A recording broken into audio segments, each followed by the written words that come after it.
Halo, halo, halo, halo, halo.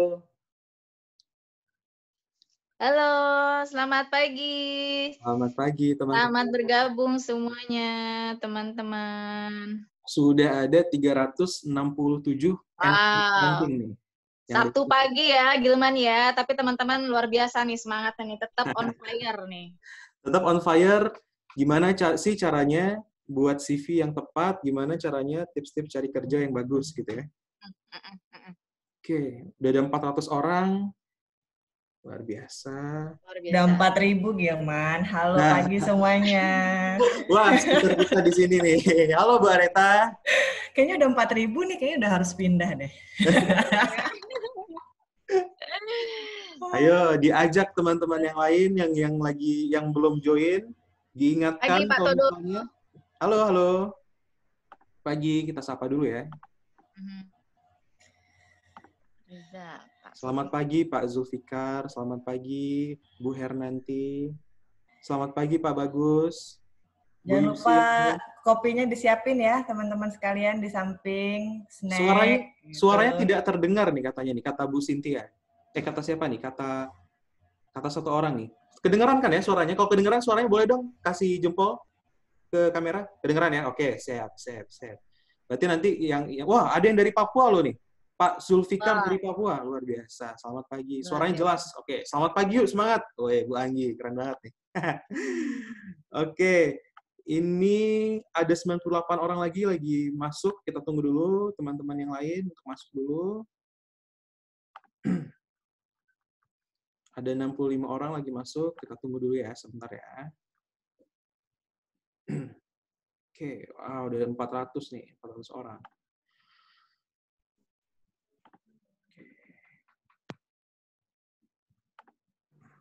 Selamat pagi, wah Pak Fadli. Pagi-pagi. Pak Surya, selamat pagi. Kak, Oke. kecil banget. Apanya yang kecil? Pagi Kak, wah Pak Muzakir nih. Semangatnya luar biasa nih. Oke, teman-teman yuk kita hidupin ininya yuk. Kita hidupin apa namanya? Videonya biar kita bisa lihat nih muka-mukanya nih. Muka-muka yang semangat cari kerja. Ya bentar lagi bakal dapat, insya Allah bakal dapat Amin. ilmu yang bisa langsung dipakai nih. Wah ini kayak Bu Sawitri ini kan enak banget nih lihatnya nih. Udah di depan kamera terus bagus lagi ininya posisinya gitu kan ya. Pak Sigit juga oke nih. Ini yang paling menarik nih Pak Hendy nih. Pak Hendy ini lagi dibikini bottom nih kayaknya nih. Tadi lihat nih, dia lagi di rumah Squidward sama SpongeBob nih. Oke, oke. Tapi makasih loh Pak udah dinyalakan videonya. Yang lain juga tolong dinyalakan. Kita akan mulai sebentar lagi. Sesaat lagi. Ini masih banyak nih. Wah, kita udah ada 19 slide nih. Yang masih belum, silahkan. Wah, sambil nyambi-nyambi juga. Pagi from BJM. BJM di mana? Banjarmasin ya, Pak Riwannya? Banjarmasin ya. Oke. Oke, sip, sip, sip. Selamat pagi kalau tidak ada suaranya ya. Bu Ratna coba dicek lagi Bu, karena teman-teman yang lain bisa mendengar suara kita. Biasanya dari setting ya mungkin ya, gimana ya? Ya. Wah, sambil di gereja ikut pemberkatan pernikahan, luar biasa. Waduh, luar biasa Hebat banget. semangatnya. Ini keren banget loh. Kemarin teman-teman ada juga nih yang nanya ke saya gitu. Pak Gilman, apakah ada video live streamingnya gitu kalau misalnya bisa ikut di Zoom? Karena saya pengen ke pasar untuk jualan. Gila, luar biasa loh. Sambil jualan, sambil mau denger materi yang kita diskusiin nih. Oke, ada yang nggak bisa lagi sedang di luar, nggak masalah. Oh, ada yang lagi berantakan nggak pakai video gitu, harus touch up dulu ya. Kacau. Oke deh, kalau kayak gitu. Teman-teman, kita langsung mulai aja ya, teman-teman ya. Terima kasih sudah bergabung. Selamat pagi. Assalamualaikum warahmatullahi wabarakatuh. Salam sejahtera bagi teman-teman semuanya. Boleh dong dinyalain teman-teman suaranya. Kalau misalnya saya bilang apa namanya, selamat pagi, teman-teman juga boleh dong bilang selamat pagi gitu ya, atau pagi gitu ya. Oke, boleh ya. Ini teman-teman bisa unmute sendiri, silakan. Selamat pagi teman-teman. Pagi, pagi. Pagi. Wah, tidak bisa di-mute ya. Tidak bisa di-unmute ya. Coba ulang lagi, ulang lagi, ulang lagi. Ulang lagi. Nah, ini harusnya udah bisa nih. Selamat pagi teman-teman. Pagi. Wah,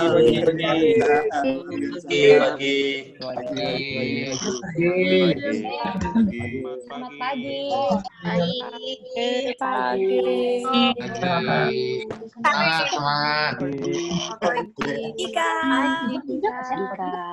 Oke, sip. Teman-teman, Selamat pagi. Selamat pagi dulu ya. Pagi.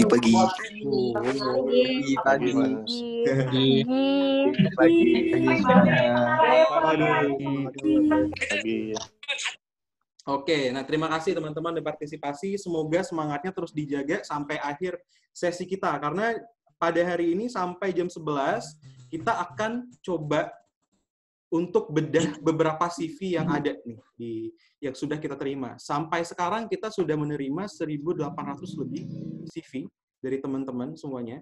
Nah, saya akan dibantu oleh teman rekan saya nih, Bu Areta Krisnamurti yang sekarang sudah berada di sini. Saat ini juga sudah berada Bu Afra Adzani selaku ketua dari Rekruter Indonesia Bersatu. Gitu. Jadi program ini memang diselenggarakan oleh Rekruter Indonesia Bersatu untuk membantu teman-teman semua untuk cepat mendapatkan pekerjaan. Gitu. Jadi program seperti ini akan ada terus setiap minggu, setiap Sabtu lebih tepatnya. Setiap Sabtu akan ada terus dengan topik yang berbeda-beda. Hari ini kita akan membahas topik dengan tema bedah CV secara live. Gitu. Jadi ini balik lagi program Rekruter Indonesia Bersatu dan bersama juga sudah ada Bu Areta. Saya mau menyapa dulu dong Bu Areta. Halo Bu Areta. Pagi semuanya. Halo pagi Bu Areta. Udah ditunggu sama 549 peserta nih di sini. Pengen tahu nih, gimana sih cara Bu Areta membedah CV sebagai seorang rekruter yang udah lama lah ya di dunia rekrutmen. Nah sebelumnya saya boleh dong Bu Areta, kami teman-teman itu pengen kenal sedikit gitu dengan Bu Areta. Boleh nggak Bu Areta untuk memperkenalkan dengan singkat gitu Bu, selama 1 menit lah ya. Silakan Bu. Boleh dong, boleh banget. Thank you banget Mas Gilman. Apa kabar semuanya? Boleh, aku pengen tahu nih ada di mana semua teman-teman. Aku sih di domisili di Tangerang Selatan. Teman-teman boleh aku pengen tahu ada di mana semuanya, bisa diketik di chat. Coba Sulawesi, Pontianak, Gresik, wah Jogja, wah banyak banget nih. Oke, kayaknya dari Aceh sampai Papua tadi ada ya. Iya, Sumedang, waduh. Oke. Wow, thank you banget atas antusiasmenya. Semuanya bisa dengar suara aku ya, kalau udah bisa jawab pertanyaan tadi di chat. Bisa. Oke, perkenalkan nama saya Areta. Saya di sini sebenarnya kita sharing-sharing aja ya, gimana sih caranya mau tahu CV kalian tuh yang dilirik sama rekruter tuh yang kayak gimana gitu ya. Aku sendiri pengalamannya juga belum lama, nggak seperti Mas Gilman lah sama Mbak Afra. Tapi aku memang berkecimpung di dunia HR dari lulus kuliah, kebetulan background psikologi juga, kebetulan majoringnya di industri organisasi. Jadi kurang lebih sedikit familiar lah dengan dunia HR gitu. Nah, kalau mau tahu aku kerja di mana, bisa visit LinkedIn aku karena ada portofolio aku di situ nanti. Tapi kalau untuk yang sekarang aku memang bekerja sebagai rekruter di salah satu di jasa keuangan ya, di kantor akuntan publik. Jadi di sini juga aku lihat teman-teman kayaknya kemarin banyak yang antusias, ada yang anak-anak biasanya kalau aku ngeliriknya anak-anak Fakultas Ekonomi FEB. Nah, gitu.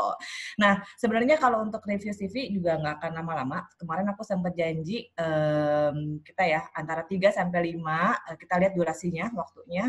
Kalau bisa lebih ya lebih, kalau ternyata hanya bisa sanggup 3 ya 3 aja, tapi nanti kita akan ada sesi tanya jawab nggak nih, Mas Gilman? Boleh, kita akan buka sesi tanya jawabnya. Boleh.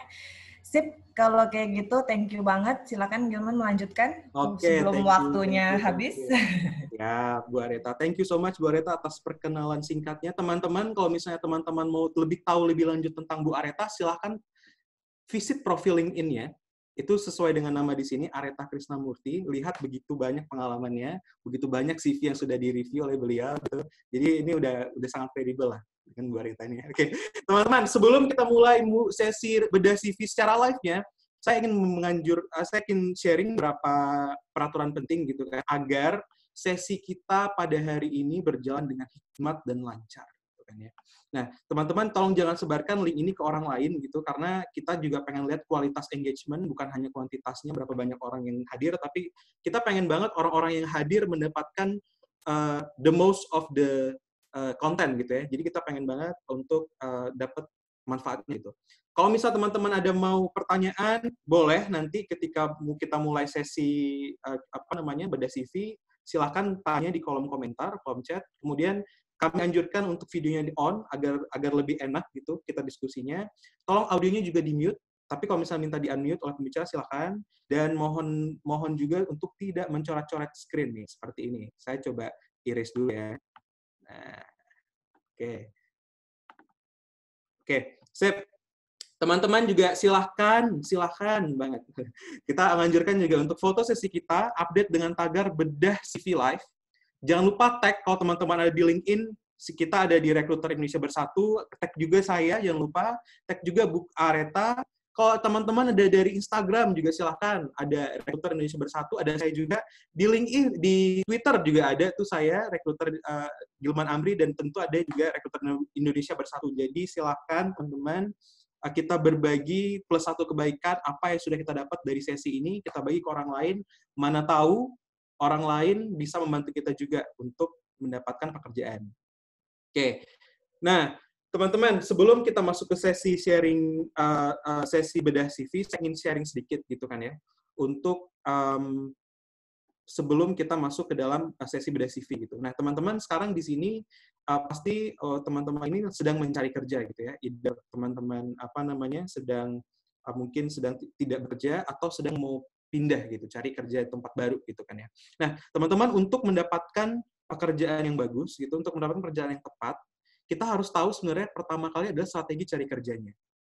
Nah, tapi kita akan nggak bahas tentang ini, kita akan bahas mengenai lebih tepatnya itu persiapan dokumen. Nah, dokumen itu ada banyak sebenarnya, nggak cuma CV, kita juga harus mempersiapkan cover letter, mempersiapkan LinkedIn, mempersiapkan segala macam yang dibutuhkan, gitu kan ya. Cuman hari ini kita akan membahas segala sesuatunya tentang CV atau resume. Nah, jadi kalau misalnya saya ibaratkan mendapatkan pekerjaan, getting hired, itu tuh seperti kita lagi berusaha untuk memenangkan sebuah perang. Nah, ada perang, ada pertempuran, ada war, ada battle. Gitu. Kadang-kadang kita kalah tuh di beberapa pertempuran, tapi tujuannya bukan menang pertempuran saja, tapi untuk memenangkan perang, gitu kan ya. Ngerti kan analoginya kan ya. Nah, kadang-kadang kita sending pekerjaan, lamaran, application form, atau kita sending CV ke beberapa rekruter atau pekerjaan tidak diterima gitu. Tapi tidak masalah, yang penting kita memenangkan peperangannya, pertempurannya. Kadang-kadang juga kita udah dipanggil interview gitu kan ya. Tapi karena satu dan lain hal, ternyata kita tidak dilanjutkan proses selanjutnya. Tidak masalah, yang paling penting adalah kita memenangkan peperangannya, kita mendapatkan pekerjaan sesuai dengan karir plan-nya kita. Itu tujuan akhirnya gitu. Jadi karena itu untuk memenangkan sebuah pertempuran dan peperangan, tapi yang paling utama peperangan, kita harus punya dua hal yang paling penting. Pertama adalah senjata. Itu tadi ya, senjata itu ibaratkan dokumen, gitu kan. CV, resume, cover letter, LinkedIn, gitu kan ya, dan lain-lain. Tapi secanggih-canggihnya senjata pun, itu udah mau pakai senjata rudal lah, AK-47 lah, atau pakai laser, atau pakai tenaga nuklir gitu kan. Kalau kita nggak ngerti cara pakai senjatanya, itu bakal useless gitu. Teman-teman di sini ada beberapa, kita sebelum event, ada yang fresh graduate, ada yang entry level, ada juga yang udah experience gitu. Yang paling penting adalah kita skill memakai senjatanya. Kalau dalam analogi ini, itu adalah seperti pengalaman. Jadi senjatanya paling bagus, CV-nya udah bagus banget, udah oke banget, sesuai dengan kriteria yang diberikan oleh teman-teman rekruter, tapi kalau misalnya ternyata skill-nya juga masih belum mumpuni, tidak bisa memakai senjata dengan baik, akan sama aja gitu. Karena kita rekruter melihat teman-teman itu dari skill-nya, bukan hanya dari tampilan CV-nya gitu kan. CV yang termasuk di ATS gitu. Oke, tapi skill-nya sebenarnya yang dilihat. CV-nya adalah pitching-nya gitu. CV-nya adalah jembatan atau jendela untuk rekruter bisa melihat, gitu kan. Gimana caranya dalam waktu 3 detik aja, atau 6 detik aja gitu kan. Kalau waktu itu Bu Afra pernah bilang, dalam waktu 6 detik aja kita bisa melihat, rekruter bisa tahu, oh ini orang cocok dengan apa yang kita cari, cocok dengan posisi yang kita cari gitu. Jadi tetap aja senjata dan skill itu sama-sama pentingnya gitu. Nah, saya ingin share sedikit insight yang saya dapatkan dari teman-teman rekruter gitu. Dari kacamata internasional ada perbedaan antara CV dan resume. Kalau CV itu kalau diartikan dalam bahasa Inggris dan bahasa Indonesia itu adalah curriculum vitae atau course of life atau riwayat hidup gitu kan ya. Riwayat hidup berarti detail tuh. Mungkin dari pekerjaannya, dari apa namanya, education-nya, achievement-nya, apa namanya, publication-nya, segala macamnya gitu. Sedangkan kalau resume itu dari bahasa Prancis yang artinya adalah ringkasan. Nah, sebenarnya dari kacamata internasional yang kita kirimkan itu ke rekruter adalah sebuah ringkasan atau resume gitu kan ya. Nah, di resume kita hanya tulis pengalaman-pengalaman atau skill-skill yang relevan saja yang dicari yang dicari oleh rekruter gitu. Jadi tidak usah mencantumkan semuanya. Sedangkan kalau di CV itu apa namanya? Memang kita harus cantumkan data diri yang detail. Tapi ini adalah definisi makna. Kalau misalnya penamaan di Indonesia itu tuh bisa jadi CV sama dengan resume gitu, sama kayak di UK gitu. Di UK CV, curriculum vitae, semuanya tuh detail itu sama dengan resume. Tapi kalau di US CV dan resume itu berbeda gitu. Jadi teman-teman kita harus tahu konteksnya. Kalau misalnya kira-kira orang yang kita kirimkan datanya gitu, either itu CV atau resume, tidak mempunyai waktu yang banyak untuk melihat data diri kita, maka kirimkanlah yang resume gitu. Karena itu kan ringkasan gitu kan ya. Tapi kalau misalnya kira-kira dia punya waktu yang banyak, kirimkanlah yang detail atau kalau dalam konteks ini kita bilangnya CV gitu. Jadi jangan pusing dengan penamaannya, yang penting tahu konteksnya saja. Kalau misalnya kirim ke rekruter, hanya kirim yang ringkasan, yang hanya relevan. Kalau tidak relevan, mending tidak usah ditulis. Tulis yang relevan saja, karena rekruter balik lagi cuma punya waktu sekitar 6 detik saja. Nah, oleh karena itu, makanya ada sedikit do and don'ts, kita akan lebih lanjut nanti. Do-nya pakai action verbs, don'ts-nya jangan pakai weak words, karena tidak begitu impactful. Dan kalau bisa juga harus memakai number detail supaya kita tahu dampak yang kalian lakukan, dampak yang kandidat lakukan seperti apa, tapi jangan tulis buzzword gitu. Saya adalah orang yang kerja keras gitu. Bisa aja sebenarnya nggak masalah, tapi apakah akan stand out dibandingkan yang lain? Nah, itu akan jadi tanda tanya. Dan itu akan, kalau orang yang punya number detail itu akan lebih stand out dibandingkan yang punya buzzword. Salah atau benar? Tidak ada yang salah atau benar gitu. Tapi apakah peluang panggilan interview lebih banyak, akan lebih banyak kalau misalnya kita menuliskan kuantifikasinya, number detailsnya. Dan pastinya tulis relevant skill dan training, jangan kasih irrelevant level of skills atau training. Ini adalah contoh resume yang menurut saya oke gitu ya. Yang selama 3 tahun ini saya melihat resume, ini adalah salah satu contoh yang paling oke. Tapi balik lagi, tidak ada satu resume yang bisa, menurut saya tidak ada satu resume yang bisa stand out ke semua posisi gitu. Jadi pro tipnya adalah kita harus membuat satu resume untuk satu posisi, karena balik lagi semuanya akan berbeda, kebutuhannya berbeda, requirement dan job desk-nya berbeda, industrinya berbeda gitu kan ya. Oleh karena itu makanya kita harus punya sedikit insight sebenarnya apa sih yang dicari, misal di industri keuangan, kalau di industri logistik apa sih yang dicari, apakah mungkin sertifikasinya ini harus dibanyakin gitu, ataukah kalau misalnya industri keuangan ternyata yang diminta adalah mungkin gimana caranya amount untuk melakukan transaksinya gitu kan. Nah, itu harus dicari tahu, harus digali. Makanya tidak ada satu resume yang tepat untuk semua, tapi yang ada adalah satu resume per satu vacancy gitu. Nah, ini adalah sedikit saja, waktu kita terbatas, jadi kita akan langsung next ke live resume review. Nah, di sesi ini saya ingin mengundang kembali Bu Areta. Halo Bu Areta. Yes, hadir. Sip. Jadi sesi ini kita akan langsung coba review beberapa resume ya. Bu Areta udah menyiapkan berapa resume ini sekarang?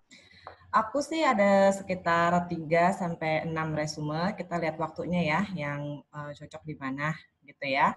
Oke, sip. Oke deh. Udah bisa share ya berarti ya? Silakan Bu Areta kita share. Teman-teman ini udah nggak sabar nih lihatnya. Udah ada Oke.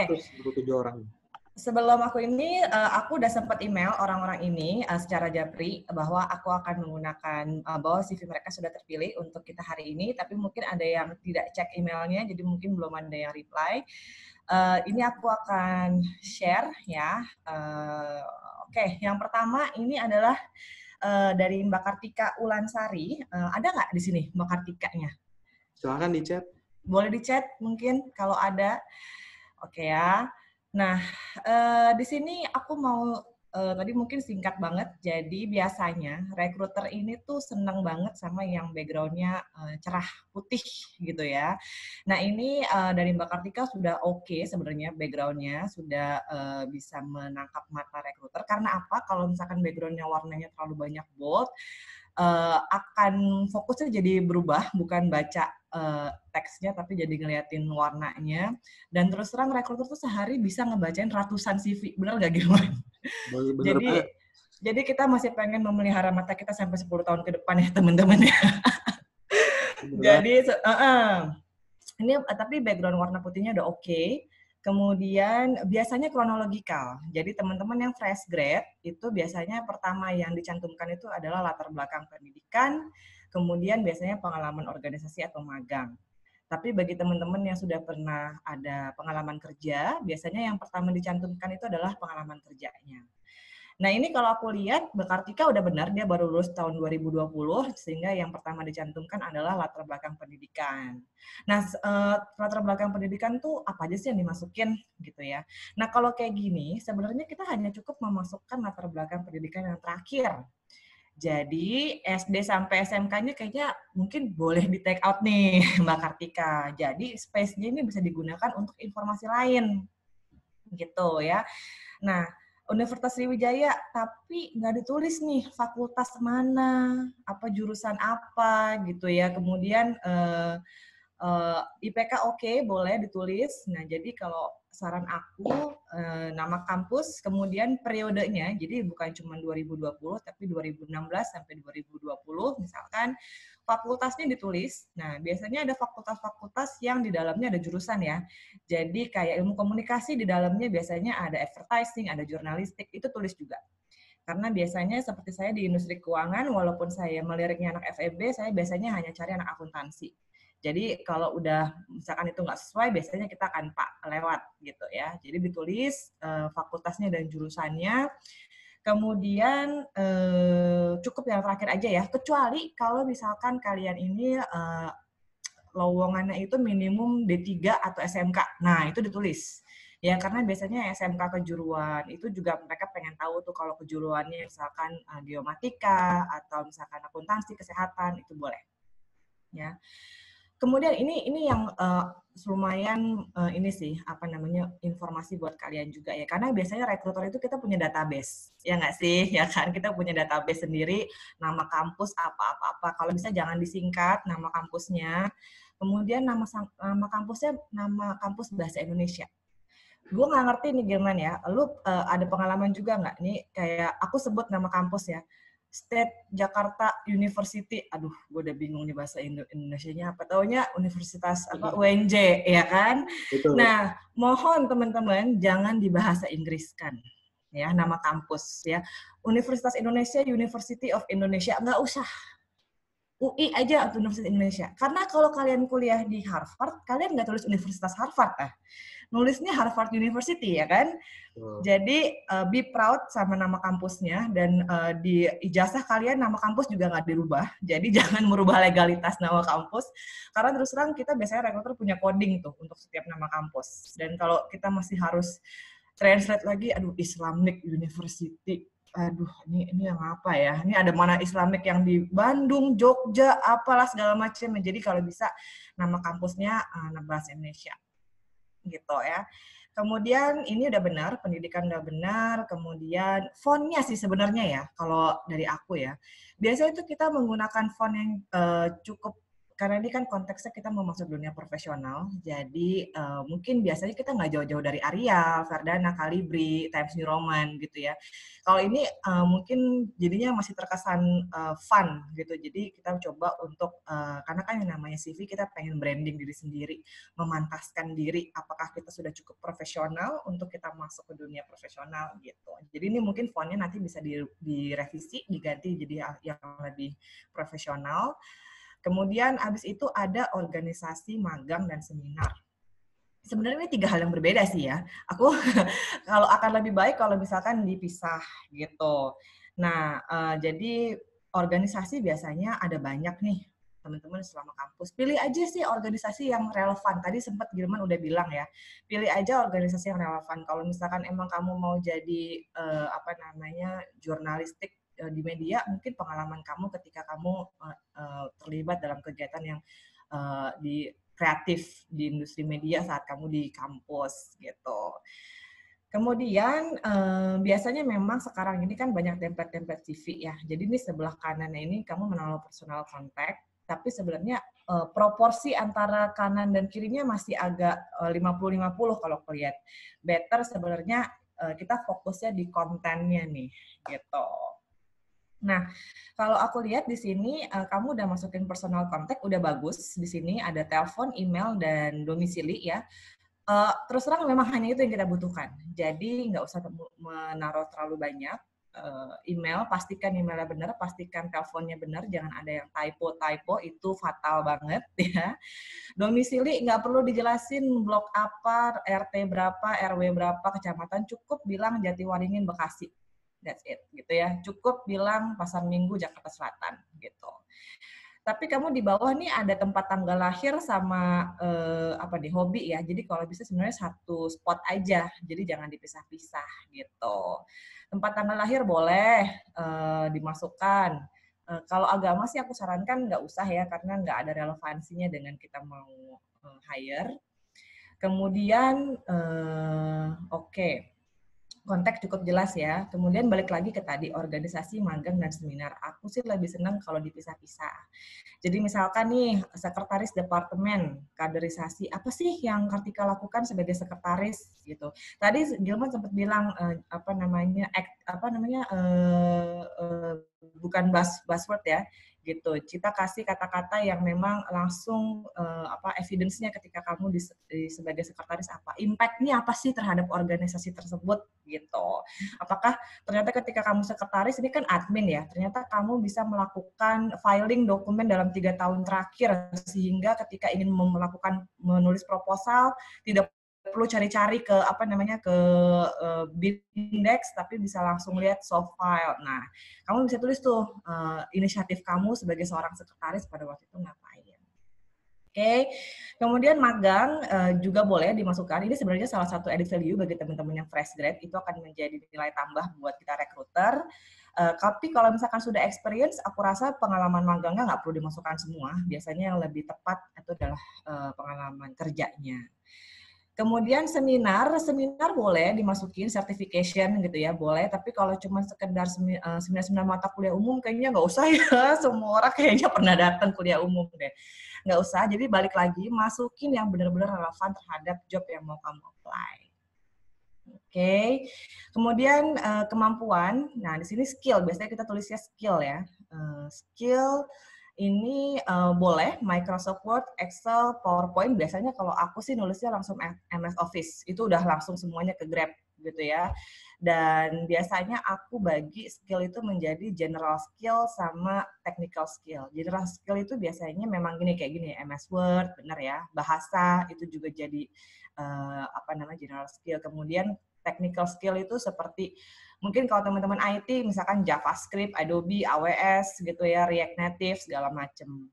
Nah, di sini aku sih boleh-boleh aja pakai bar, tapi biasanya kita tidak menyarankan, gitu ya, karena kalau teman-teman suka apply CV di Jobstreet, di job portal ya, job portal atau ATS itu namanya Applicant Tracking System, job portal, jadi kayak Caliber, Jobstreet, LinkedIn, gitu ya. Kemudian kalian suka dialihkan ke Windows third party, suruh upload CV, itu namanya ATS. Dan biasanya ATS itu agak sulit nih membaca bar. Benar nggak Mas Firman? Sangat-sangat benar. Ya, kadang-kadang malah ini nih kalau aku naik ke atas ya, misalkan nih ada icon pendidikan nih ya, icon wisuda, logo gitu. Ini tuh nanti bisa nimpa informasinya. Sehingga kalau misalkan ITS-nya yang logaritma IT-nya belum bagus, dia nggak akan susah nih baca informasi ini gitu. Aku nggak tahu akhir-akhir ini tuh sering banget dapat tren CV yang masukin logo gitu loh Mas Gilman. Kemudian logonya company dimasukin kayak gini-gini sebenarnya kan nggak terlalu penting ya. Jadi maksudnya fokus kita jadi ke situ gitu, bukan baca kontennya. Nah jadi mungkin aku sih semakin sederhana semakin senang sebenarnya, yang penting kontennya.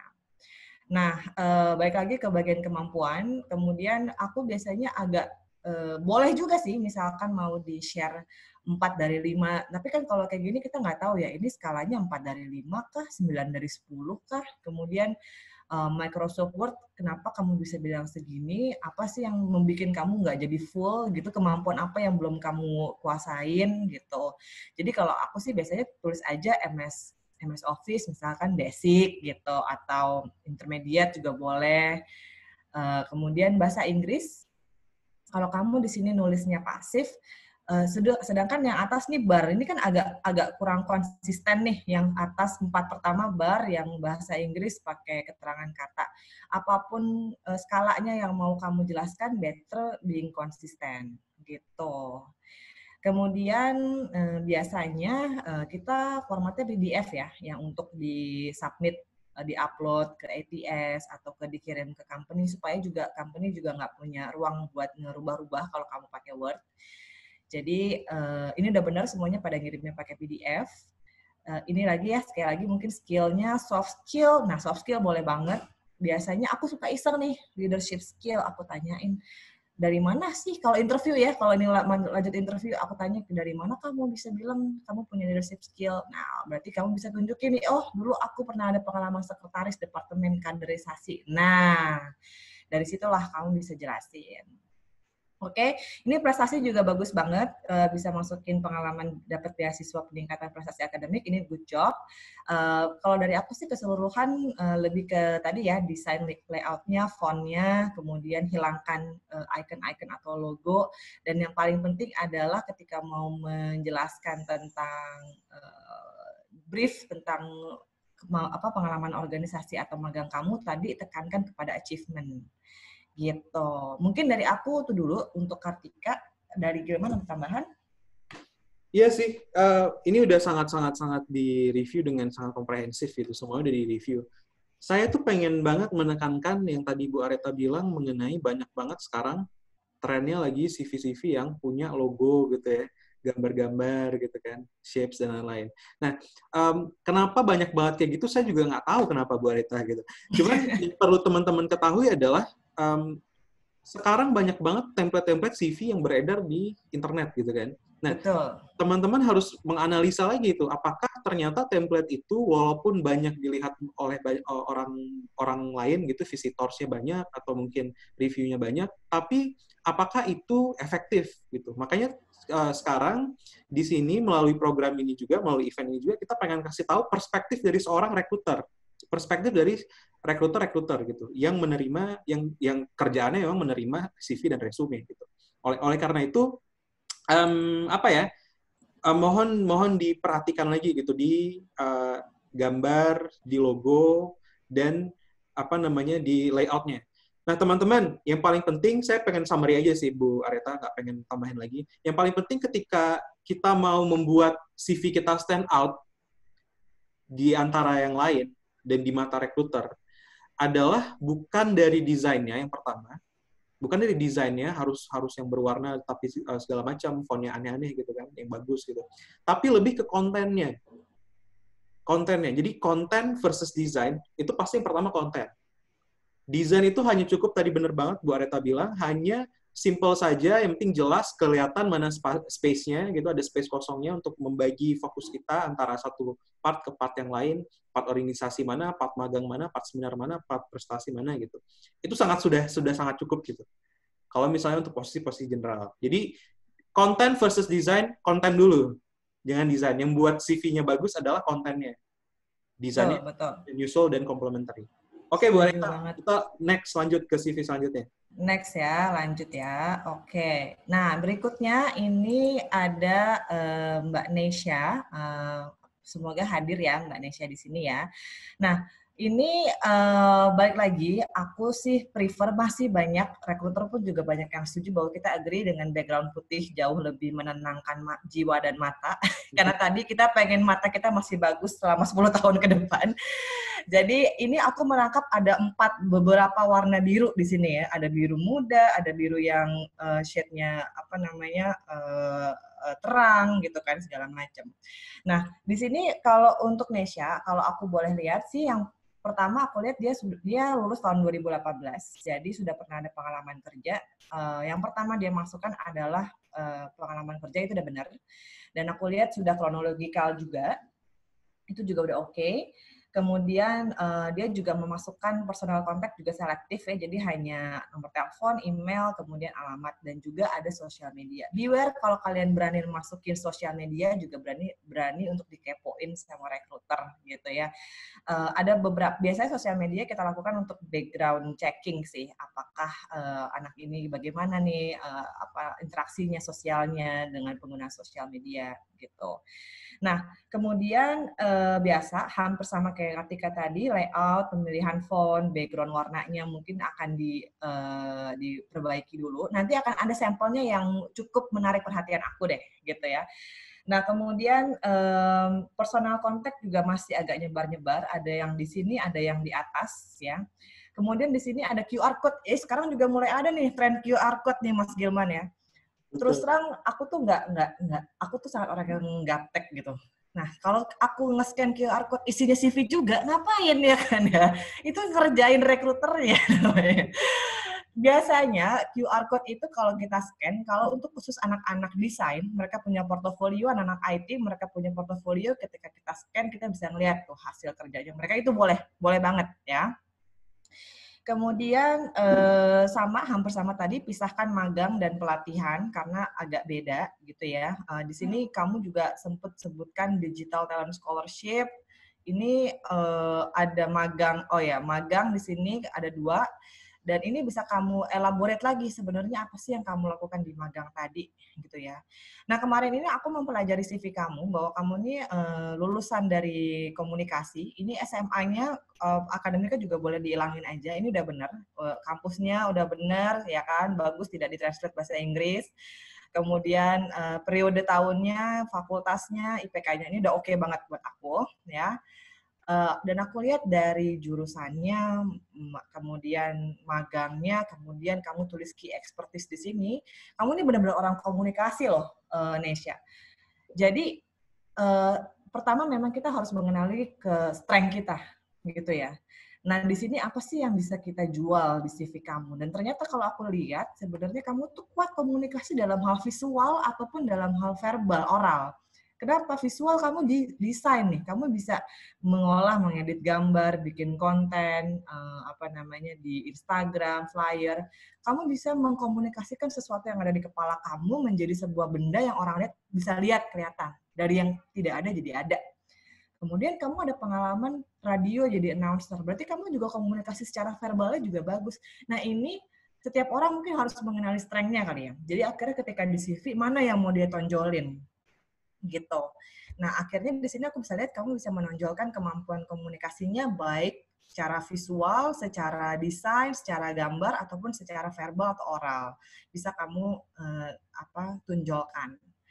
Nah, kemudian balik lagi ini juga ada logo-logo company ya, atau logo-logo ini jauh lebih besar. Bahkan jadinya jatah kamu untuk bisa mengeksplor kontennya ini layoutnya habis hanya untuk icon-icon logo-logo perusahaan gitu. Ini mungkin dihilangin aja. Kemudian make sure bahwa setiap kategori dari work experience sama magang itu ada spasinya supaya kita matanya juga istirahat juga nih gitu ya. Kemudian warna sih kalau bisa memang tadi background-nya putih. Kemudian font-nya juga ini masih font belum profesional. Biasanya nggak jauh-jauh dari tadi ya.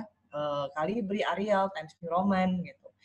Nah, kemudian ini ada satu lagi yang mau aku highlight adalah key expertise. Nah, sebenarnya biasanya orang-orang tuh nulisnya summary profile ya, atau executive profile gitu. Biasanya mereka akan menekankan current condition mereka, strength-nya mereka apa, gitu. Nah, di sini sebenarnya kamu udah bisa tuh nulis graphic design, komunikasi, dan administrasi. Ini udah oke banget, tapi mungkin bisa dipersingkat lesnya menjadi hanya 1-2 kalimat aja yang pack menunjukkan bahwa ini adalah strength kamu gitu. Contohnya misalkan boleh dikasih tahu misalkan saya fresh graduate yang saya expert di bidang desain, misalkan kalau misalkan kamu pakai apps tertentu, misalkan menggunakan Adobe, itu kan ya, menggunakan Java apa, silahkan. Kemudian saya pernah saya expert dalam hal komunikasi, ditunjukkan dengan pengalaman sebagai penyiar, kemudian sebagai content creator gitu, boleh. Itulah ditunjolin di bagian key expertise-nya misalkan. Nah, kualifikasi akademik udah benar, kemudian organisasi ini ada 3, karena kayaknya penuh banget secara layout ya. Kamu bisa pilih deh mana yang paling relevan buat kamu apply pekerjaan. Kalau misalkan kamu apply admin, aku rasa mungkin kayak announcer atau produser program mungkin nggak perlu dimasukkan. Tapi kalau kamu memang mau apply di jurnalistik atau di media, ini bagus banget dimasukin gitu. Kemudian software atau skills, ini software udah oke ya, udah benar, ada Adobe-nya dimasukin, kemudian ada Microsoft-nya dimasukin, boleh. Skills juga oke banget. So far sih itu, dan kalau bisa konsisten juga nih menggunakan bahasa Inggris atau Indonesia. Di sini kamu nulisnya English, yang lainnya bahasa Indonesia. Di sini creative staff, graphic design, communication. Kalau bisa konsisten, kamu mau pakai bahasa Inggris atau bahasa Indonesia. Ada yang sempat nanya juga, CV itu bagusnya ditulisin bahasa Inggris apa bahasa Indonesia sih? Gitu. Sebenarnya to be honest sih kita nggak ada yang pakem ya. Sebenarnya lagi-lagi sebagai seorang recruiter saya nggak bisa bilang bahwa ada CV yang bagus banget seperti apa nih ini. Enggak. Gitu. Cuman paling enggak kan memang setiap industri memiliki kebutuhannya masing-masing. Setiap recruiter punya standarnya juga masing-masing. Jadi very subjektif. To be honest. Nah, tapi biasanya aku suka menyarankan kalau misalkan kamu apply di suatu job iklan yang dia udah nulis requirement-nya gini, English proficiency is a must gitu ya. Bisa bahasa Inggris. Nah, itu deh mendingan CV-nya pakai bahasa Inggris. Karena dari situlah hanya inilah recruiter memiliki cara untuk mengetes bagaimana written English kamu gitu. Dan aku sarankan juga kalau kamu mau pakai past tense, konsisten pakai past tense. Kalau mau pakai present, konsisten pakai present. Jadi ing semua dikonsistenin gitu ya. Nah, dan kalau misalkan kamu apply di multinational company, ya better pakai bahasa Inggris juga. Karena biasanya kita punya standar ya multinational company, paling nggak dia basic lah bahasa Inggris dia bisa gitu. Nah, sisanya kembali kepada pilihan kamu sendiri, karena kan lagi-lagi CV ini kan menjual diri juga, ya kan memantaskan diri seperti apa kamu mau dilihat sama recruiter gitu. Dari aku sih itu untuk Nesha. Nah, jadi nanti bisa di edit-edit dikit. Sebenarnya potensinya udah kelihatan banget di sini. Jadi semangat. Mudah-mudahan bisa langsung dapat kerja ya insight-nya. Dari aku sih itu, Gilman. Oke, nice. Oke. Saya juga tertarik mengenai sosial media nih. Tadi kan udah dijelaskan semuanya segala macam. Saya pengen coba masuk memberi pendapat mengenai sosial media nih, Bu Areta. Nah, benar banget tadi kata Bu Areta, kalau misalnya taruh sosial media di resume atau CV, berarti teman-teman sudah mempersilahkan rekruter untuk kepo dengan apa yang berada di sosial media kalian gitu. Nah, makanya pastikan teman-teman di dalam sosial media itu tidak ada kata-kata. Nah, gini, saya melakukan background check itu selama 3 tahun dari awal. Saya melakukan background check itu ada 14 item yang dilakukan, yang dicek gitu. Salah satunya ada sosial media, dan sosial media ini adalah salah satu bump in the road, salah satu challenge yang banyak banget ditemukan oleh rekruter sehingga kandidatnya bukan nggak jadi ya, tapi dikonsiderasikan kembali lah. Makanya ada namanya green flag, ada namanya red flag kalau bahasa kami gitu. Red flag itu berarti ada sesuatu yang harus dinotis. Misalnya, ternyata kandidat ini mempunyai postingan atau komentar yang bersifat membuka aib perusahaan, atau komentar yang provokatif, atau komentar yang bullying, atau komentar tentang aib rekan kerja gitu. Nah itu kalau misalnya teman-teman masih ada tulisan atau masih ada postingan seperti itu di semua sosial media, mau di Instagram, mau di LinkedIn, mau di Twitter, itu akan dijadikan bahan pertimbangan. Kalau misalnya di case saya, di kasus saya, kalau klien saya adalah perusahaan-perusahaan meminta untuk dilakukan background check di sosial media seperti itu. Nah, makanya kita harus sangat-sangat accountable dengan apa yang kita lakukan di sosial media, karena sosial media itu adalah salah satu platform publik. Kalau misalnya tidak mau di public, silakan dibuat private gitu. Jadi, saya pribadi sih menyarankan untuk tidak menuliskan sosial media dulu di awal, agar lebih objektif. Tapi kalau misalnya nanti sudah going through the process, udah lanjut terus prosesnya, baru dicantumkan. Tapi akan berbeda-beda ya setiap kasus ya. Ada juga yang memang dari awal diminta untuk sosial medianya. Itu sih Bu Areta, saya juga ingin coba kasih tahu ke teman-teman kalau misalnya tidak semua CV akan kita review di sesi ini karena waktunya terbatas. Jadi tolong digunakan framework-nya, ilmu yang didapatkan oleh Bu Areta itu untuk dijadikan bahan sendiri gitu. Jadi framework terus diaplikasikan ke CV-nya sendiri gitu. Gitu ya. Jadi yang kita kasih adalah framework dan ilmu, bukan satu-satu kita review. Wow, bakal pusing tuh. Oke, Bu Areta, kita bisa lanjut ya. Boleh iya, banget. Ini yang oke. Nah, ini ada salah satu CV yang menarik banget. Jadi kemarin kan kita memang kalau begitu masukin ke form kan bilang bahwa ditutup ya ininya ID-nya. Nah ini dia kirim CV sudah dengan ditutup nih, dia pakai foto kartun, namanya di inisial ya, nomor teleponnya juga. Nah secara mata, wah ini kayaknya teman-teman boleh loh langsung komen di chat. Aku pengen tahu, yang tadi kita udah review 2 CV. Aku pengen tahu teman-teman chat gimana ngelihat CV seperti ini. Bagus, kata Bu Mutiara. Rapi, enak dibaca. ATS friendly. Deh. Udah bisa nih nge-review Gilman semuanya. Udah bisa. Bagus ini tujuan kita tercapai ini. Nah ya, jadi yang pertama adalah secara desain, sederhana banget, yet sangat menyenangkan hati rekruter karena kita bisa baca ya. Kemudian fontnya profesional juga. Ukurannya tepat gitu kan ya. Kemudian di atas dia taruh kontak personnya hanya yang benar-benar relevan. Karena terus terang kita hanya butuh nomor telepon sama email. Udah gitu aja. LinkedIn, kalau misalnya informasinya sudah tercerah semua, kita nggak akan visit LinkedIn. Kalau informasi di CV sudah komprehensif ya. Kemudian yang pertama dia summary. Dari sini summary dia jelasin bahwa dia anak fresh grade, ketahuan ketika dia memasukkan level education-nya terlebih dahulu ya.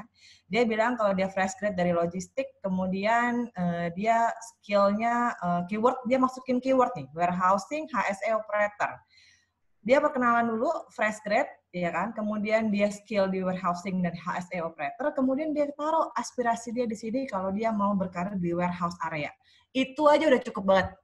Udah menarik banget ya. Ini udah cukup. Fresh grade, keywordnya apa, dan aspirasinya lo mau kerja di bagian mana gitu. Kemudian education dia bagus, masukin universitas ini ditutup ya. Kemudian jurusan, kemudian dia jurusannya Bachelor of Applied Science, kemudian dalam kurung sarjana terapan. Ini artinya dia berusaha memastikan reader itu bisa tahu. Si rekruter dia tahu nih apa sih, karena kan ada science, ada applied gitu segala macam ya, ada terapan, nah kayak gini-gini nih.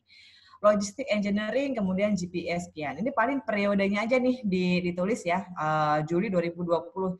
Kan biasanya 4 tahun 5 tahun. Nah, tahu-tahu di sini dia nggak nulis karena dari 2012 lagi. Kan kalau 8 tahun kita mesti pertanyakan juga nih ngapain aja dia 8 tahun ya. Nah, ditulis, kemudian Certificate and Competence and Training. Ini juga bagus banget, Warehouse Supervisor, HSE, Basic Logistik. Ini adalah sertifikat yang benar-benar relevan untuk menunjang posisi dia di logistik kalau dia mau kerja di bagian warehouse atau logistik ya. Jadi dia hanya masukin sertifikat yang ini. Dia nggak perlu masukin sertifikat yang lain karena mungkin hanya nice to have, tapi sebagai seorang rekruter gue akan seneng banget nih. Wah, dia udah ibaratnya teorinya udah ada gitu kan ya, pengalaman dia. Ini oke banget sebagai mau kerja di warehouse, tentu harus punya basic logistik, procurement, basic first aid training, tentu kalau ada apa-apa di sana ya, di warehouse ya. Kemudian abis itu ada dia ada pengalaman magang. Oke, pengalaman magang, aku lihat di sini cukup strong ya. Dia memasukkan ada 4 pengalaman magang, dan aku lihat dia cukup aktif di setiap libur semester dia ngambil pengalaman magang. Dan dia menjelaskan dengan secara rinci. Nah, kalau yang tadi, 2 sebelumnya kan di setiap pengalaman magangnya cuma nulis tuh, dia ngapain sama di lembaga apa. Nah, ini dia tulis nih, apa aja pekerjaan dia, apa saja yang dia lakukan, gitu ya. Nah, ini bagus banget, paling nggak kita sebagai recruiter tahu dia nih ngapain aja, gitu. Nah, hati-hati, ini jangan sampai typo. Jadi aku sih benar-benar detail ya, aku bisa bacain ini pengalaman dia di Indramayu Januari sampai Februari 2020. While dia juga ada di sini nih Surakarta Januari sampai Maret. Gimana caranya dia bisa ada di 2 tempat dalam satu waktu yang bersamaan? Ya, itu yang akan menjadi pertanyaan recruiter.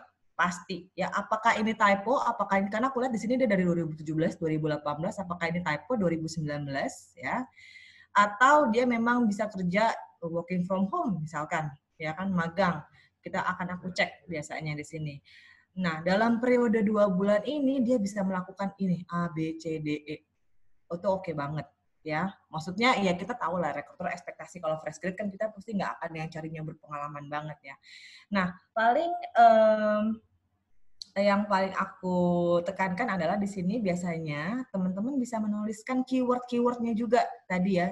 Jadi bukan lagi tulis aku pekerja keras, disiplin, ulet, itu udah so last year banget. Semua orang disiplin, semua orang ulet, semua orang bisa bekerja under pressure ya. Langsung aja bikin. Nih, dia langsung nih purchase order di bold boleh ya. Menggunakan FMEA method, di bold aja nih FMEA methodnya. Jadi rekruter matanya langsung ke situ, gitu, ya kan? Kemudian apalagi nih, di sini dia ada lagi pakai after needs, apalagi misalkan tank cleaning, stock opnam. Nah ini nih adalah keyword-keyword yang bisa di bold. Nah akan lebih baik lagi. Tadi sempat Gilman bilang number detail ya. Akan lebih baik lagi kalau kita bisa mengkuantifikasikan pekerjaan kita. Contoh nih, kalau misalkan teman-teman di sales, misalkan dari periode 1 tahun kerja, kalian teman-teman bisa tulis di sini, mampu meningkatkan penjualan 25% ketika 3 bulan pertama kerja. Gimana Gilman? Nah, itu bakal stand out banget sih. Itu stand out banget karena ya. Udah ada detailnya dan udah tahu, level dia adalah level meningkatkan 20% gitu. Udah benar. Pasti ditelepon. Benar banget. Atau misalkan kayak di keuangan, mampu merilis 10 laporan keuangan dalam 2 hari. Wah, gila.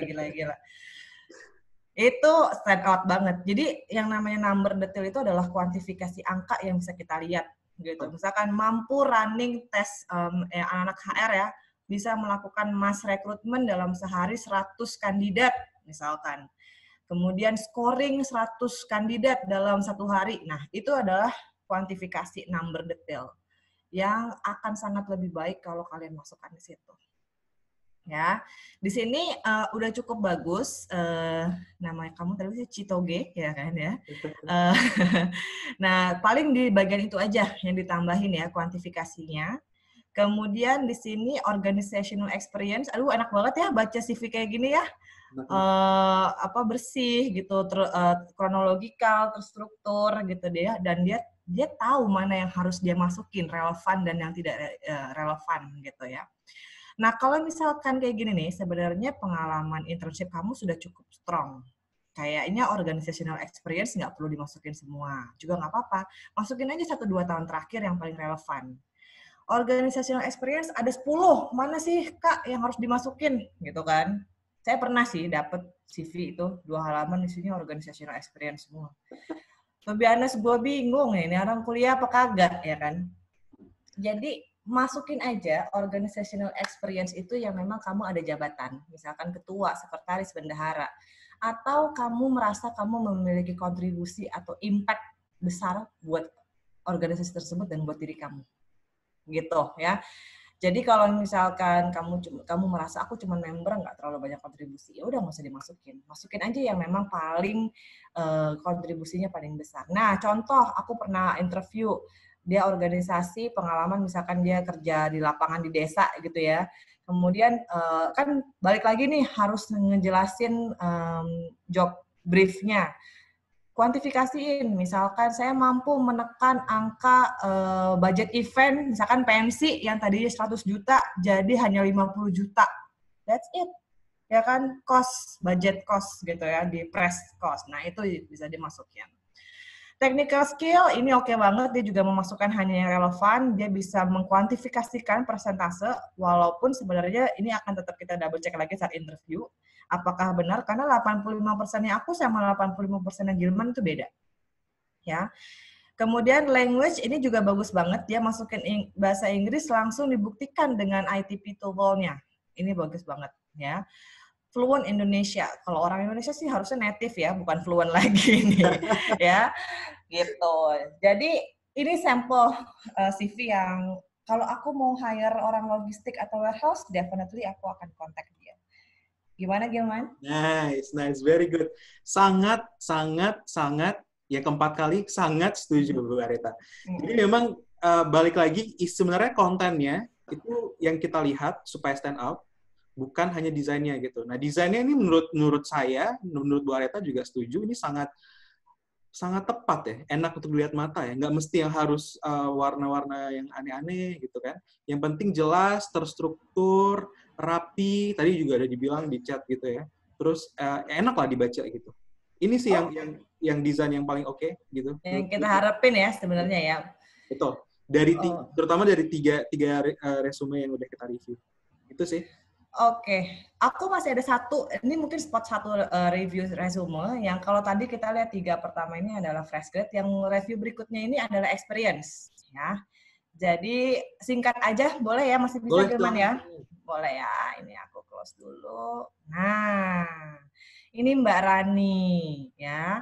Mudah-mudahan hadir di sini ya. Ini template biasanya kalau teman-teman Microsoft 10 itu ada ya, template CV ya. Ada nih biasanya nih pakai kayak gini atau enggak di internet juga banyak gitu ya.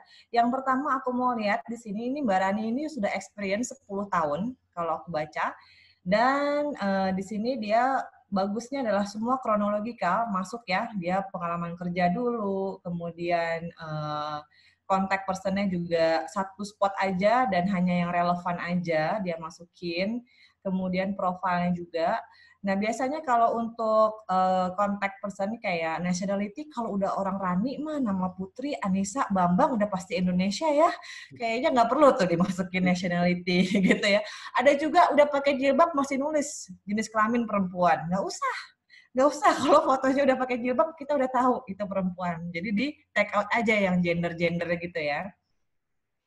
Kemudian biasanya bukan relationship kali ya, lebih tepatnya marriage status gitu. Karena biasanya kalau cewek sih nggak perlu masukin karena perhitungan pajaknya sama gitu ya, kawin nggak kawin. Tapi kalau cowok biasanya married, single, anak 1, anak 2 boleh dimasukin karena itu akan mempengaruhi perhitungan potongan pajak. Nah, kemudian ini oke banget. Jadi teman-teman bisa, gue sih jiper ya baca CV experience begini, ya kan. Tapi kalau aku lihat di sini, ini adalah salah satu sampel CV yang experience. Dia langsung masukkan keywordnya di atas, empower MSMC, kemudian experience product for financial services. Ternyata dari 2009 sampai 2020, Mbak Rani ini nih experience di bidang banking. Jadi, aku bisa masukin nih, paling input dari aku adalah di executive profile bisa masukin more than 10 years experience in banking industry. That's it. Buat teman-teman yang experience ya, bisa dimasukin kayak gitu. More than 5 years in HR industry, specified in talent development, recruitment.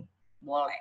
More than 5 years in IT industry, misalkan di bagian web developer, dengan keywordnya yang dikuasai, misalkan AWS, kemudian React Native, kemudian JavaScript, masukin tuh. ya. Apalagi kalau yang misalkan kayak IT yang jarang banget yang bisa golang, ya kan. Masukin itu mata rekruter langsung gitu kan ya. Apa tuh? Gitu kan ya. Masukin. Jadi kalau yang udah experience, confidence aja masukin di bagian profilnya more than berapa years experience gitu kan. Kemudian di sini udah tepat juga, udah masukin job briefnya, tapi masih belum kuantifikasi number detailnya. Ya, coba ditekankan lagi achievement-nya. Dan di sini aku lihat perjalanan karir path-nya bagus banget dari analis, kemudian supervisor, manager, senior manager. Ini pasti semua teman-teman pengen kayak gini ya. Amin ya, bisa ngikutin. Nah, akan lebih baik lagi kalau di setiap job brief-nya ini bisa menjelaskan perbedaan apa sih dari setiap ketika kamu naik jabatan. Seharusnya semakin tinggi jabatannya, role dan tanggung jawabnya pun juga semakin kompleks. Gitu ya. Jadi harapannya jabatannya naik, tapi jangan sampai job brief-nya ini mengulang-ulang pekerjaan gitu. Ya, itu nggak stand out sih jadinya gitu. Kemudian di bagian training workshop dia juga hanya memasukkan yang relevan, tapi di sini aku lihat cukup banyak. Sebenarnya bisa dijadiin satu nih Mbak Rani. Indonesia Professional Certificate Authority langsung aja level 1 and level 2 gitu. Jadi di ini take out, nggak usah banyak-banyak spasi ya, nggak usah banyak-banyak ngetik gitu maksud aku. Skill Academy ini kan sama nih, jadiin satu aja. Terus kalau misalkan ternyata pekerjaannya nggak menuntut bahasa Jerman, dikeluarin aja gitu. Kemudian, nah ini yang menarik Gilman, achievement. Banyak orang yang selalu bingung mau nulis achievement itu apa. Gitu. Orang tuh selalu berpikir achievement tuh harus first winner, harus penerima beasiswa, harus best graduate student gitu. Padahal sebenarnya achievement tuh nggak sesempit itu gitu ya. Di sini dia bilang project owner. Ketika dia melakukan sebuah project di Bank BTPN. Dia mampu meng-increase revenue sharing ini yang menarik mata rekruter banget. Product owner dari First Travel Insurance, nah ini achievement. Tapi kan dia nggak harus bilang bahwa dia best graduate student atau dia best employee, dia nggak perlu bilang seperti itu. Nah ini sih yang aku harapin dari teman-teman experience, ya bisa mencontoh juga seperti ini ya, background putih, enak ya ngeliatnya fotonya ini sekarang jarang ya yang pakai foto KTP ya. Biasanya kan zaman dulu angkatan gue foto KTP atau foto KUA lah ya. Gitu kan. Serius banget. Nah, sekarang di sini dia nunjukin sebenarnya dia membranding dirinya dia sendiri di sini. Bahwa dia adalah profesional tapi dia juga casual ya kan ya. Dia fun gitu. Dia tetap kerja dengan kondisi seperti ini tuh lihat ya, bagus banget gitu kan, standar, senyumnya manis gitu ya, nggak berlebihan, nggak tiba-tiba selfie ngeliat madep yang kemana gitu kan. Gitu. Itu sih dari aku, Gilman, thank you. Sip. Abis ini saya akan coba kasih sedikit tanggapan dulu Bu Areta. Coba boleh dong ke atas lagi lihat fotonya. Boleh.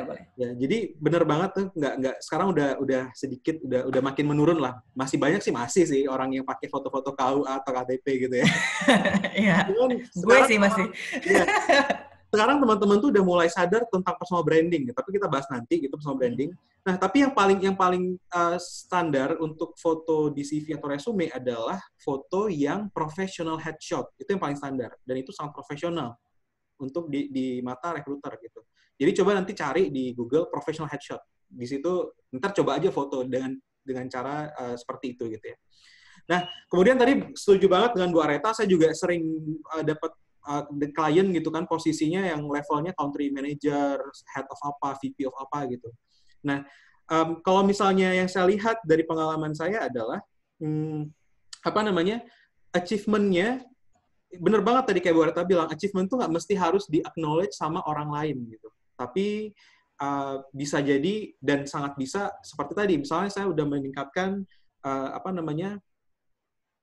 achievement resume, misalnya sales gitu, meningkatkan penjualan tadinya cuma 100 juta per bulan, sekarang jadi 500 juta per bulan gitu. Nah itu sangat bisa dijadikan achievement. Dan kalau bisa ditaruh per posisi gitu. Misalnya di PT Generali Life Insurance gitu kan ya. Kemudian di PT Allianz Life Indonesia. Nah, di situ kalau misalnya ditulis per accomplishment-nya atau achievement-nya itu bakal sangat lebih stand out gitu. Dibandingkan hanya tulis di achievement di paling bawah. Itu sih yang saya mau lihat. Nah, sekarang sebenarnya udah lewat dari jam 11 nih. Kita akan extend mungkin sampai jam 11.30 ya. Saya minta izin sama teman-teman semua ya. Nah, sekarang kita akan coba untuk tanya jawab gitu. Silahkan teman-teman yang tadi udah pada nanya-nanya tuh di kolom chat, silahkan diajukan pertanyaannya. Nanti ada satu tim yang akan memberikan pertanyaan ke kita. Sekarang juga sudah ada pertanyaan nih yang sudah diajukan oleh beberapa teman-teman. Bu Areta, ada yang nanya kalau misalnya menggunakan ATS, simbol email etc, simbol email, simbol segala macam itu bisa terbaca nggak? Format yang paling bagus untuk ATS itu seperti apa sih? Apakah shape lines itu terbaca juga? Dan formatnya gimana? Bahasa Indo atau bahasa Inggris? Tadi mungkin ada yang kelewat. Boleh di summary lagi, Bu Areta? Oke, ATS sih better format filenya PDF ya. Kemudian tidak ada icon-icon atau gambar-gambar, tabel, bar itu nggak ada karena nanti dia nggak bisa kebaca sama profile sama algoritma ATS-nya. Bisa ketimpa juga tulisan yang justru pentingnya itu. Jadi kalau saran aku sih nggak usah. Kemudian ATS juga tadi keyword. Karena biasanya recruiter itu ketika kita buka job portal kita sendiri nih sebagai ini gue langsung nyari nih biasanya dia apa sih front end lead. Begitu gue ketik front end lead itu akan muncul tuh CV yang keluar ada kata-kata front end lead. That's why tadi aku bilang kan bagus banget yang ada nulis HSE, warehouse, stock opnam, tank cleaning langsung tulis tuh kayak gitu. Jadi dengan ATS itu bukan bilang pasti keluar ya, tapi paling nggak dia akan menjadi prioritas yang keluar muncul di awal gitu. Betul. Oke. Jadi kalau misalnya boleh saya simpulkan, yang penting jelas, detail, dan keywordnya ada, Bu ya? Betul. Teman-teman sedikit tips nih buat teman-teman semuanya agar CV-nya dibaca oleh ATS. Nah, gini, teman-teman kita mengirimkan CV, melamar pekerjaan gitu kan ya, itu tujuannya bukan hanya untuk dibaca oleh ATS. Karena sekarang saya lihat nih, wah, pada keseliuran nih kan di LinkedIn dan di mana-mana gitu. Fokusnya malah lebih dibaca oleh ATS gitu. Which is benar sebenarnya. Tapi tujuan yang paling tepatnya adalah supaya CV-nya dibaca dan dipanggil oleh recruiter. Gitu kan? Itu tujuan utamanya. Dan teman-teman harus tahu nih, enggak semua CV, enggak semua resume itu dikirimkan melalui ATS. Kadang-kadang juga ada recruiter yang minta untuk dikirimkan melalui email. Betul nggak, Bu Reta ya? Betul. Kalau misalnya dikirimkan melalui email, berarti yang selama ini dibuat pakai ATS itu nggak begitu relevan ya, Bu Areta ya? Jadi bukan berarti tujuan utamanya adalah fokus untuk melihat gimana skornya. Kan sekarang banyak tuh ada aplikasi atau software untuk melihat ATS friendly CV-nya apa enggak gitu. Gimana caranya 90% atau 90 nilainya bagus. Jangan, itu bagus, sangat bagus untuk membantu, tapi jangan sampai energinya ke fokus ke sana gitu. Yang kita fokuskan adalah gimana caranya supaya CV kita atau resume kita dipanggil gitu kan. Dan yang paling penting adalah konten dan keywordnya. Kalau misalnya saya tulis nih front end developer atau let's say gampang lah accounting staff, itu yang bakal muncul di ATS, mau tuh di LinkedIn, mau tuh di Jobstreet, mau dimanapun gitu ya, atau di internal company, itu bakal banyak banget. Bahkan ada 100 ribuan, bakal ada 10 ribuan gitu kan. Pokoknya banyak banget gitu. Nanti kita akan narrow keywordnya. Tadinya cuma accounting staff, nanti saya akan tambah plus atau mungkin koma, pakai Boolean search, bookkeeping, koma, cash flow, koma, income statement, koma, lain-lain. Nah, keyword-keyword itu akan membuat tadinya hasilnya dari 100 ribu, ditambah satu keyword lagi, jadi 10 ribu. Tambah satu keyword lagi, jadi 5 ribu. Tambah satu keyword lagi, jadi 50. Nah, kalau 50, gue enak tuh ngeliatnya. Ya. Oh, ternyata dari semua yang dibutuhkan oleh gue adalah ya kayak gini gitu. Dan ada 50 orang yang bisa kita scroll melihat spesifikasi pengalamannya.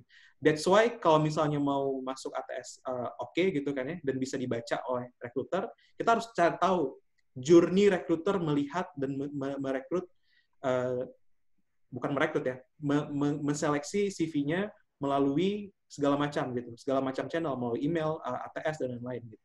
Jadi yang paling penting adalah keyword, dan jangan sampai shapes yang tadi Bu Areta bilang tuh nggak kebaca gitu kan jadinya. Oke. Sip. Bu Areta, thanks so much. Ini ada pertanyaan lagi nih. Ini juga general banget, banyak banget yang ditanyakan oleh teman-teman Bu Areta. Bu Areta, gimana sih caranya kalau misalnya background pendidikannya itu tidak sesuai dengan apa yang dia apply gitu, Bu. Misalnya background pendidikannya mungkin ini pertanian gitu, tapi dia mau coba mungkin ke yang bukan pertanian. Itu gimana sih caranya supaya CV-nya itu menarik di mata recruiter, Bu? Oke. Nah, ini pertanyaannya cukup common banget gitu ya. Dan sebenarnya perlu diingat lagi bahwa ada hal-hal yang tidak bisa kita kontrol gitu. Jadi bahwa nggak semuanya itu di tangan rekruternya gitu. Jadi ada beberapa, jadi teman-teman mesti paham juga ada beberapa posisi profesi tentunya. Yang kalau kalian mau apply jadi dokter, berarti kuliahnya harus apa? Coba diketik kuliahnya apa? Ya, kalau mau apply jadi dokter, FK. Nah, benar. Kalau mau apply jadi pengacara, kuliahnya apa? Notaris, pengacara, benar, nangkep nih, ya kan? Kalau mau jadi auditor, kuliahnya apa? Finansial, oke. Nah, ada yang jawab iseng di tata boga ya kan? Nah, yang kayak begini nih, ini nih.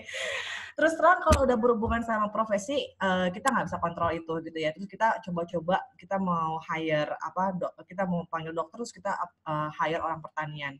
Itu bunuh diri ya sebenarnya gitu ya. Jadi teman-teman pahami dulu pekerjaannya, makanya pahami dulu job kualifikasi yang diminta sama advertising itu. Biasanya kenapa kita nggak berani coba panggil, misalkan let's say psikolog, kita panggil orang IT gitu ya. Karena psikolog ada profesinya, ada sertifikasinya, ada license-nya sehingga dia bisa praktek. Jadi to be honest, kita agak susah memanggil orang yang bukan dari background-nya. Tapi kalau ada pekerjaan-pekerjaan yang jauh lebih general, misalkan admin, sales gitu ya, kayaknya hampir semua bisa ya.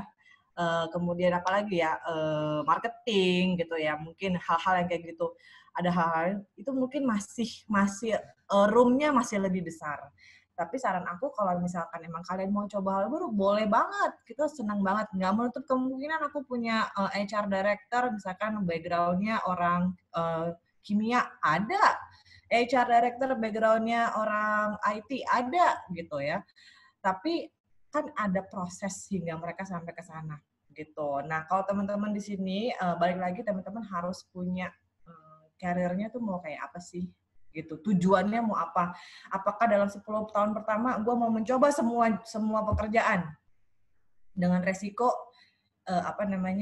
mungkin dapat kerjanya lama. Nah, setiap keputusan pasti ada resikonya gitu. Kalau kalian mau coba HR dari pertanian, ya boleh aja sih gitu ya.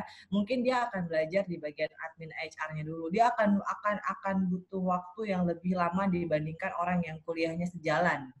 Itu sih sebenarnya pertimbangannya, boleh aja gitu, tapi resikonya adalah biasanya dia akan membutuhkan waktu yang lebih lama untuk adapt sama pekerjaan tersebut. Karena biasanya hal-hal sifatnya admin, mungkin ketika dia kuliah sekretaris dia udah diajarin banget tuh. Ya nggak sih, udah gape banget nulis surat ya kan, udah gape banget. Tapi kalau dia background engineering, aduh gimana nih ya nulis surat ya kan, filing, aduh gimana nih kayak gitu. Nah, jadi sebenarnya kalau aku sih saraninnya nggak apa-apa, boleh coba, tapi kayak tadi yang memang ada profesi khusus kayaknya harus hati-hati banget gitu ya, dan itu akan biasanya rekruter akan memilih yang sesuai jurusan. Tapi kalau mau yang coba lebih general boleh. Resikonya adalah biasanya kalian akan membutuhkan waktu yang lebih lama daripada teman-teman yang background jurusannya nyambung gitu. Itu sih kalau dari aku.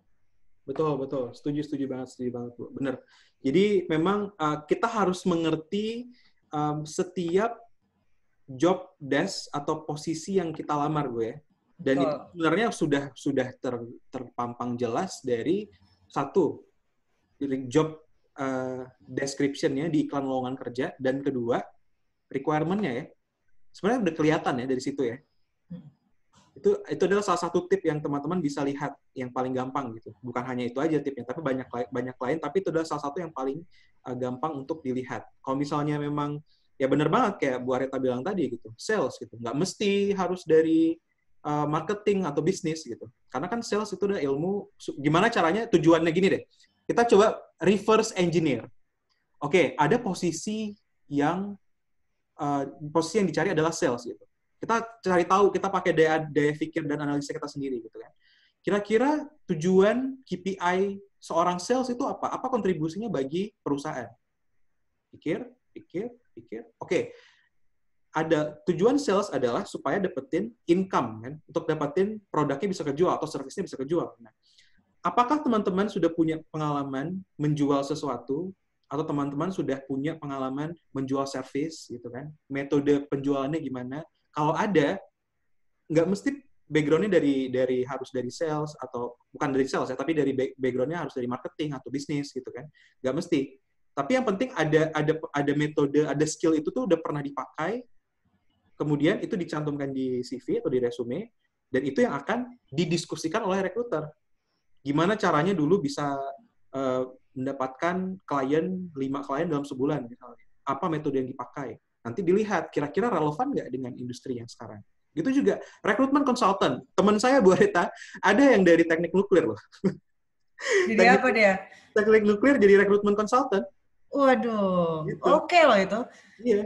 Jadi nggak mesti harus dari background pendidikannya, nggak mesti. Karena sekarang juga kalau misalnya teman-teman lihat, itu ada yang namanya T-shape skill gitu. Ada juga sekarang namanya M-shape skill. Jadi nggak mesti satu skill doang yang kita pelajari dan kita fokus ke sana. Sekarang apalagi zaman sekarang 5 tahun 10 tahun ke depan nih teman-teman. Nanti kita bahas sesi yang lain. Tapi saya kasih sedikit highlight ya. Kita tuh nggak bisa hanya fokus ke dalam satu skill yang oke gitu, satu skill yang kita kuasai, tapi harus banyak tuh. Ada yang general, ada yang terfokus. Nah itu kita bahas tempat lain gitu. Tapi intinya adalah nggak mesti harus sesuai dengan background pendidikan gitu untuk kasus-kasus tertentu gitu. Kalau misalnya untuk kasus-kasus seperti yang kayak Bu Areta bilang, kedokteran harus dari FK, lawyer harus dari hukum gitu. Itu wajib. Jadi jangan patah semangat gitu. Peluang tetap ada gitu kan ya. Oke, next. Tadi ada sempat satu pertanyaan nih Bu Areta yang saya lihat dan ini sangat nyambung gitu dengan diskusi kita. Kalau misalnya sudah pengalaman misalnya 5 tahun Bu Areta gitu kan ya di satu industri, terus mereka mau pindah gitu. Dia mau pindah ke industri yang lain. Itu gimana sih caranya supaya dia bisa dilihat atau bisa diconsider lah at least dibandingkan kandidat yang lain, Bu? Silakan, Bu. Dia mau pindah industri, tapi masih dengan functionnya sama ya? Oh, iya. Let's say beda, Bu. Misalnya dia adalah seorang sales gitu kan. Terus dia mau pindah ke digital marketing lah. Let's say kayak gitu. Tapi selama 5 tahun dia udah menjadi sales gitu. Nah, itu apa yang harus dicantumkan di CV-nya agar diconsider oleh rekruter, Bu? Oke. Nah, ini menarik banget karena nggak menutup kemungkinan setiap orang karir PT pengen ada yang spiral ya, kemana, atau tadi ke kanan kiri atau ke atas gitu ya. Nah, kalau misalkan dari sales ke digital marketing, nah saran aku sih adalah kita kuasai dulu nih digital marketing ini butuhnya kompetensi apa sih, gitu, skill apa sih. Biasanya kita ikut-ikut training dulu tuh atau seminar, kemudian supaya kita dapat basic teorinya atau knowledge-nya. Nah, abis itu biasanya digital marketing apa sih yang dia kompetensinya, misalkan komunikasi bahasa Inggrisnya, kemudian biasanya dia ada apa sih tuh keywordnya dia sosial media gitu misalnya. Sosial media. Nah dari situ coba cari deh pengalaman kamu ketika jadi sales, apa sih yang dulu pernah kamu terlibat ke dalam sosial media. Ternyata dulu waktu kamu sales kamu pernah melakukan penjualan via Instagram atau Twitter.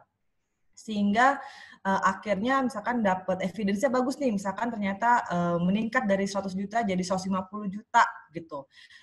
Tapi mungkin nggak sampai 150 juta sih, tapi mungkin engagement-nya yang meningkat. Jadi orang lihat nih yang nge-likes, yang nge-share, itu kan sebenarnya arah-arahnya digital marketing ya, tujuannya ya.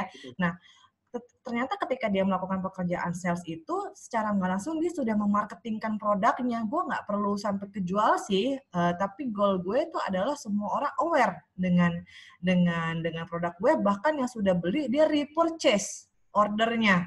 Nah itu tuh yang perlu dimasukkan ke dalam CV-nya ketika mau apply di digital marketing, bahwa pengalaman dia handle jualan di platform apa, kemudian biasanya dia ada apa sih search engine itu ya, search engine SEO-nya ya. Ya, nah itu masukin bahwa dia ternyata menggunakan metode itu ketika dia melakukan penjualan. Aduh, itu oke banget.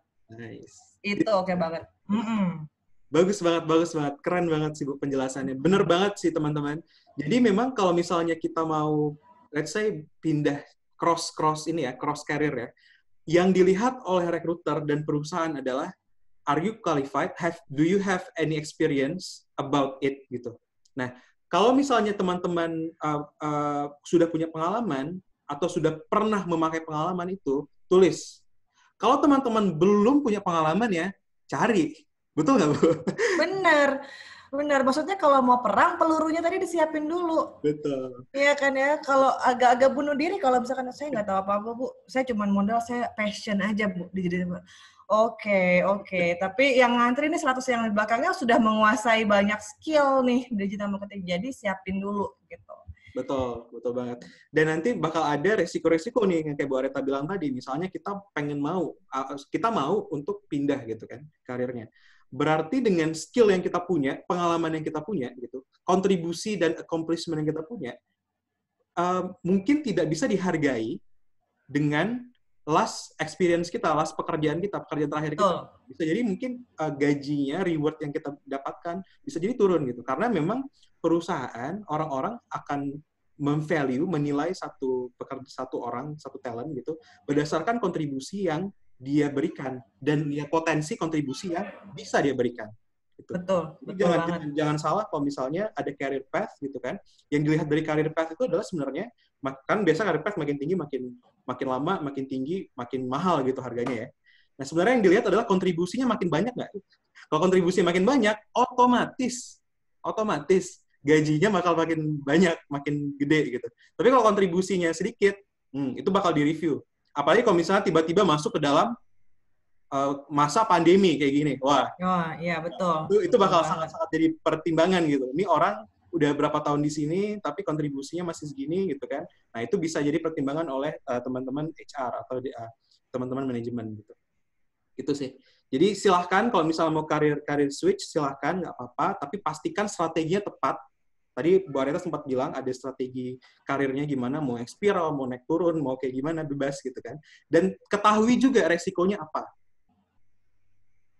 Resikonya berarti harus belajar lagi, harus punya pengalaman lagi. Mungkin ada juga resiko untuk gajinya turun gitu kan. Harus ketahui itu dan pastikan kalau di akhir journey adalah memenangkan peperangannya, kan? Bukan cuman memenangkan pertarungannya gitu. Itu yang paling penting gitu.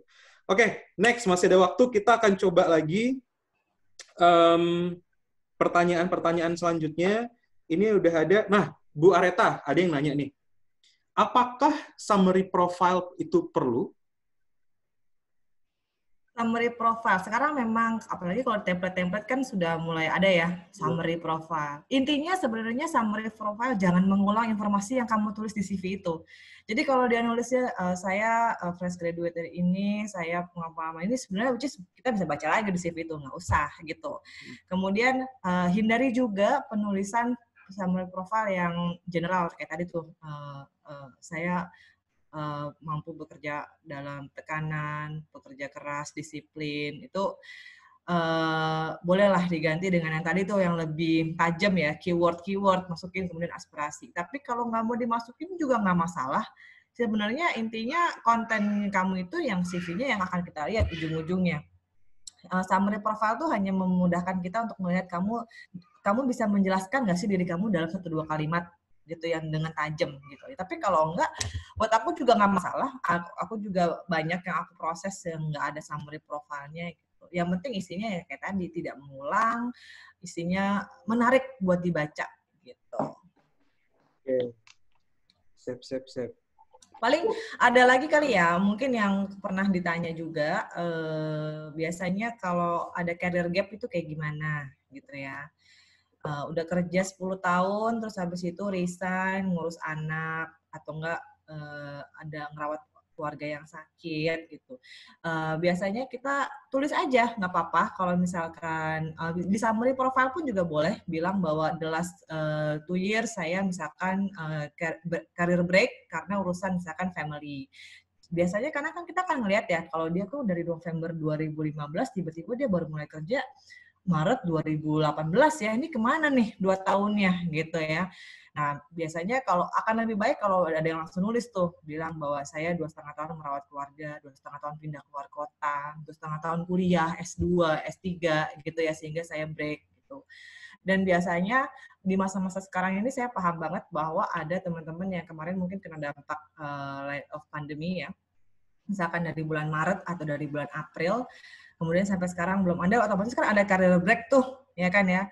Nah, nggak apa-apa, langsung aja tulis bahwa memang di pekerjaan terakhirnya, misalkan dia sampai Maret 2020, dalam kurang, biasanya sekarang juga mulai nulis, ini nih trennya, contract base, itu kan ya, laid off by force major, itu boleh banget ditulis. Biasanya saya justru akan lebih memproses kalau dia langsung tulis Maret 2020, habis itu dia nggak ada kerjaan. Karena saya butuh yang ideal, saya butuh yang ready gitu buat saya hire minggu depan. Gitu. Jadi kalau teman-teman bilang, aduh saya nulisnya sampai present deh, biar seolah-olah saya masih kelihatan kerja gitu supaya harganya tetap tinggi. Ya balik lagi tuh ke pilihan, cuman kalau saya lebih senang nyari yang ready. Nah kalau misalkan ada career break, apalagi kemarin karena pandemi, biasanya saya selalu tanya, apa sih yang kamu lakukan dari Maret sampai Agustus? Apakah kamu diem-diem aja di rumah gitu ya, hanya menikmati Netflix gitu, atau menunggu wangsit gitu. Tapi kita rekruter pengen tahu sebagaimana kamu tetap being produktif selama kamu break. Jadi, oh iya ternyata kemarin aku kena dampak pandemi Mbak, tapi aku bantuin tante aku sih ini jualan. Mungkin karena aku udah background-nya di sini, jadi aku jualan nih, belajar digital marketing, jualan di Instagram, gimana caranya, yang tadinya jualannya cuman by WA aja di kompleks, sekarang udah mulai nih terima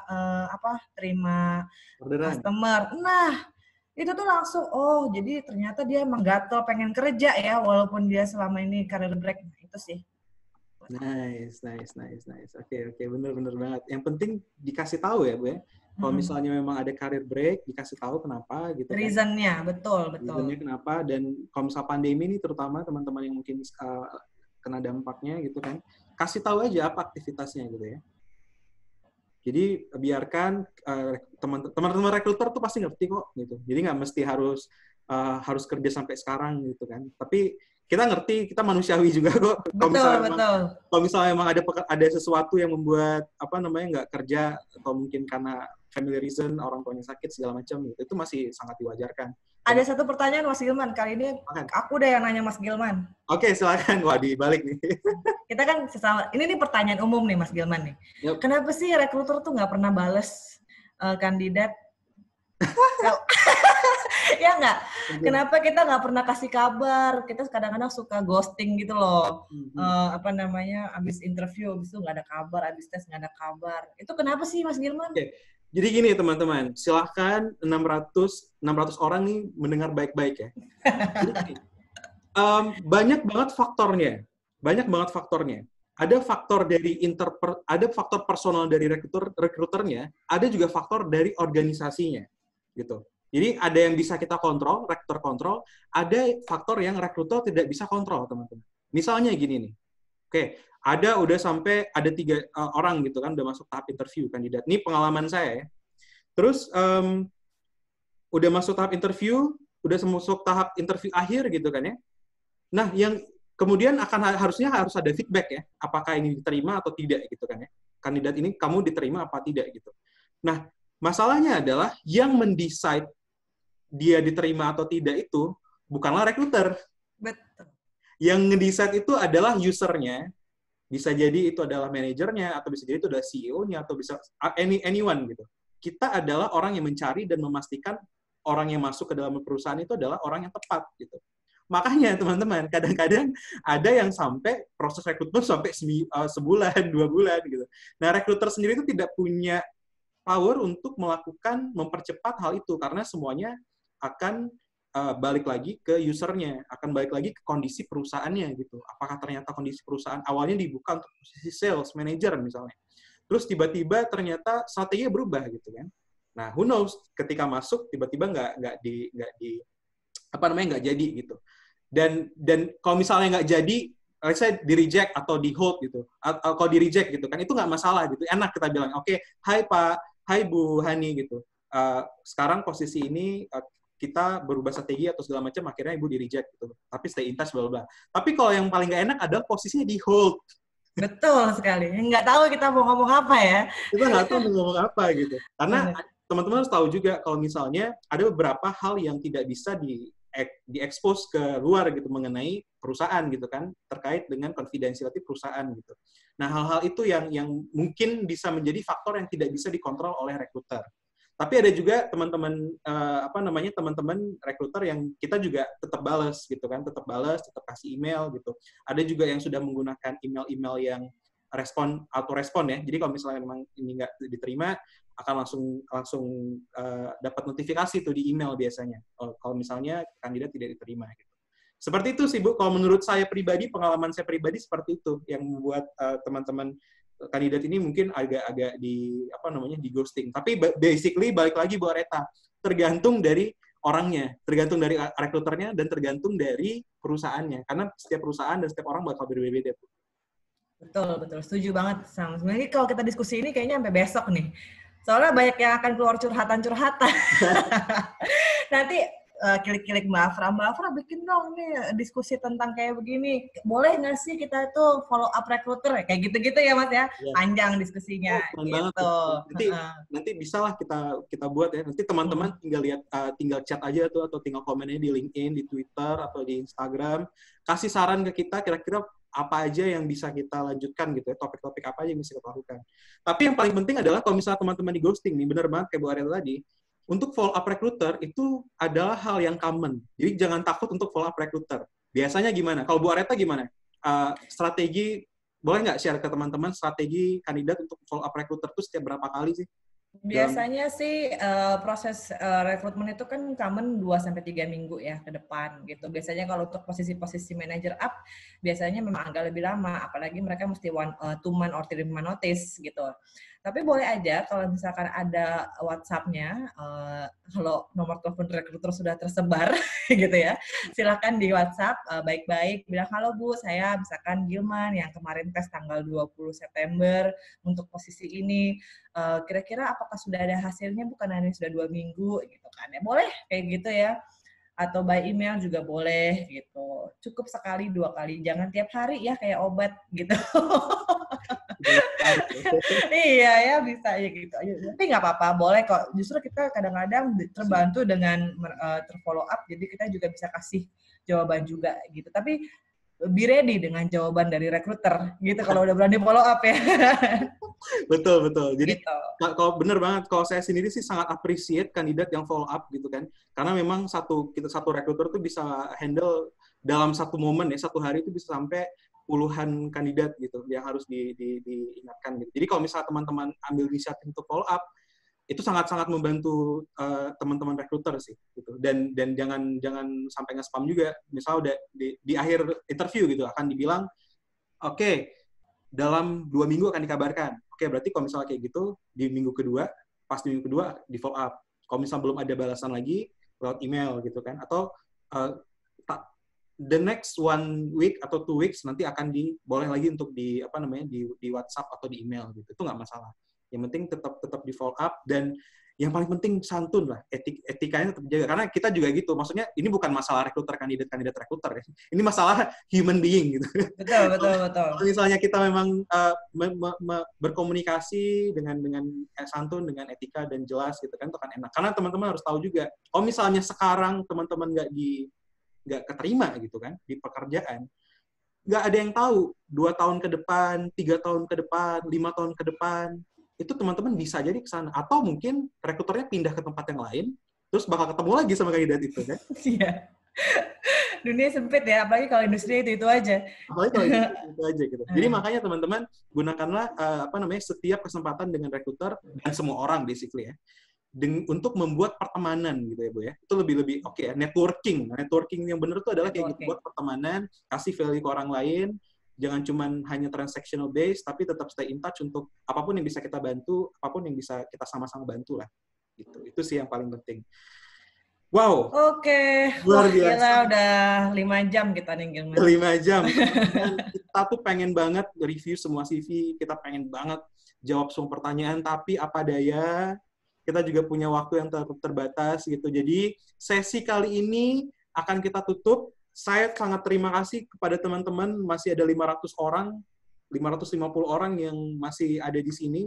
Kita udah extend setengah jam. Terima kasih banyak teman-teman. Semoga dari sesi kali ini teman-teman bisa mendapatkan banyak hal gitu, dan saya harap juga bisa langsung dipakai ilmunya, dipraktekkan, jangan cuma hanya sekedar didapat habis itu udah, tapi langsung dibuat. Tadi banyak banget ada beberapa kolom chat gitu bilang oke, akan saya langsung revisi gitu.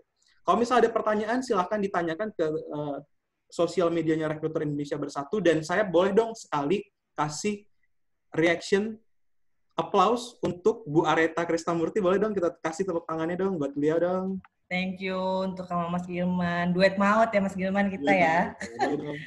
Kapan-kapan kalau diajak Mbak Afra lagi kita manggung lagi di mana gitu. Ini belum tentu loh kita bisa manggung depan 500 orang kalau offline ya. Iya, belum tentu. Jadi makanya luar biasa banget kalau di masa pandemi ini ya, bisa terkoneksi dengan lebih banyak orang lagi gitu di masa ini. Oke, teman-teman, terima kasih banyak. Kita boleh foto? Boleh foto? Oh, boleh dong. Ayo kita foto. Boleh dong. Dibuka kali ya videonya kali ya. Boleh dong dibuka videonya. Pak Bu Afifah, Pak Irfanda, Pak Akram, Bu Alza. Ya, siapin. Ini Redmi gitu kan ya. Aduh, nama zaman sekarang ya. Boleh. Siapin yang terbaiknya nih, pose terbaiknya kita akan coba. Untuk ada banyak banget nih, ada banyak 19 ya. Saya ambil coba sampel ya. Satu, nih siap-siap nih teman-teman, senyum ya. Senyum nih beneran loh. 1, 2, 3. Ini baru slide 1 nih. Tenang. Berapa slide Mbak Gilman? Udah. Kita ambil 3 dulu ya. Teman-teman boleh. Foto silahkan, nggak masalah. Oke, ini slide kedua nih. Saya cuma ambil 3 slide doang ya. 1, 2, asik Pak Benny. Oke. Satu lagi ya. Teman-teman silakan juga untuk foto. Nanti kita bagikan teman-teman ke sosial media. Oke, Pak Hendy nih dibikin di bottom. Siap-siap ya Pak. 1, 2, asik. Oke deh, teman-teman. Terima kasih banyak ya teman-teman ya. Semoga thank you banget. Sampai jumpa di minggu depan sesi selanjutnya di Rekruter Indonesia Bersatu. Dadah. Dadah. Stay safe semuanya. Have a good weekend. Thank you, Mbak. Satu room. Asik. Asik. Thank you. Terima semua. Terima kasih Bu Kak Gilman. Selalu. Makasih. Terima kasih. Indonesia Bersatu.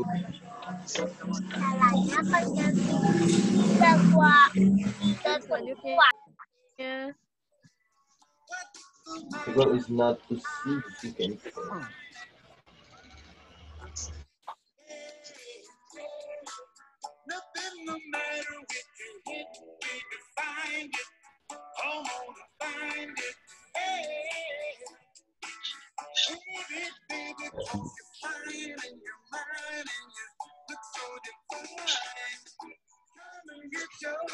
Mbak Afra udah di jalan tuh.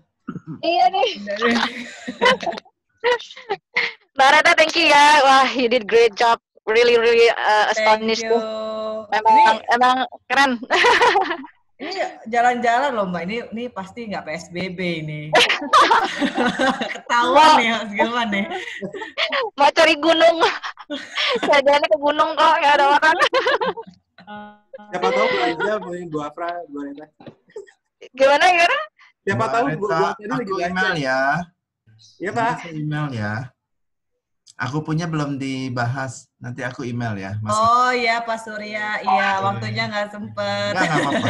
Nanti aku by email aja. Thank you. Ya, terima kasih ya Mbak Reta. Thank you Mbak Ani. Ini Mbak Ani juga luar biasa loh. Kalau nggak ada beliau juga kita susah kok ininya nih, arrange-nya kan. Sang ketua tim event ini. Thank you so much guys. Siap. Ya, makasih. Ya, Gilman juga direpotin di buka-buka Zoom-nya tadi. Gilman katanya nggak apa-apa dia setiap minggu jadi jadi moderatornya. Moderator. Oh gitu. Nggak bisa ini dong. Apa namanya, bergaul. Gitu ya. Kan benar. Nanti Pastian nanti ya. setiap Sabtu. Dia mengejar pahala yang tiada putusnya. Jadi dia gue berusaha ini banget ya convince orang. Memuju. Ini convincing skill-nya naik nih. Ini di CV harus ditulis nih. Ya, kompetensi jadi moderator ya. Oke deh kalau gitu, thank you semuanya. Oke, thank you semuanya. Have a good weekend. Selamat kebaikan ya. Ya. Sehat-sehat semuanya. Mbak Reta, Mbak Ani, thank you. Gilman. Terima Oke kasih. guys, bye. Yuk, bye.